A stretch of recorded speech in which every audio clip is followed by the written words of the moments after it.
ठाकरेंच्या शिवसेनेच्या ज्येष्ठ नगरसेविका विशाखा राऊत यांचं कुणबी जात प्रमाणपत्र हे जात पडताळणी समितीनं अवैध ठरवल्याच्या पार्श्वभूमीवर शिवसेनेचे माजी आमदार सदा सरवणकर आणि शिवसेनेचे गटनेते अमेय घोले यांच्यासह बेस्ट समिती अध्यक्ष तृष्णा विश्वासराव यांनी मुंबई महापालिका आयुक्त अश्विनी भिडे यांची आज भेट घेतली।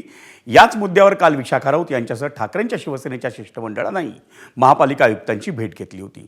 त्यानंतर आज शिंदेंच्या शिवसेनेच्या शिष्टमंडळानं आयुक्तांची भेट घेतली।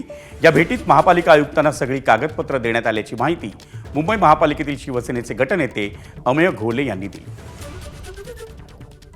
शुक्रवारी जो काही निर्णय आला, काही विरोधकांनी अशी बोंब उठवली की हे सगळं दबावतंत्र चाललंय आणि हे चाललंय। जर तुमचे कागदपत्रच योग्य नाही आहेत तर दबावतंत्राचा काही उपयोग होत नाही। हे जे काय झालंय मेरिटवरती होतं आणि जी काही आमचं तेव्हाचा जो काय पराभव होता तो काय नामशुल्क होता, 100-150 मतांचा होता, म्हणून त्याला आम्ही पराभव मानतच नाही।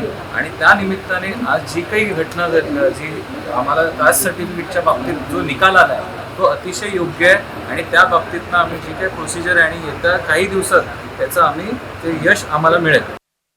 निश्चित मला माहिती होतं की विशाखा राऊतांचं जे जात प्रमाणपत्र आहे बोगस आहे, हे मला माहिती होतं, कारण आम्ही जवळजवळ 20 वर्ष बरोबर काम केलेलं आहे। एक वेळेला मुंबई महानगरपालिकेची ज्या मतदारसंघात नगरसेविका म्हणून निवडून आली होती तो ओबीसी झाला होता 1997 साली। त्यावेळेला ते ओबीसी नसल्यामुळे माझा मतदारसंघ जो ओपन होता त्या मतदारसंघातनं त्या उभ्या राहिल्या आणि मी ओबीसी असल्यामुळे मी विशाखा राऊतांच्या मतदारसंघातनं उभं राहिलो होतो। त्यामुळे जगाला माहिती होतं तिने जे जात प्रमाणपत्र काढलेलं आहे हे बोगस आहे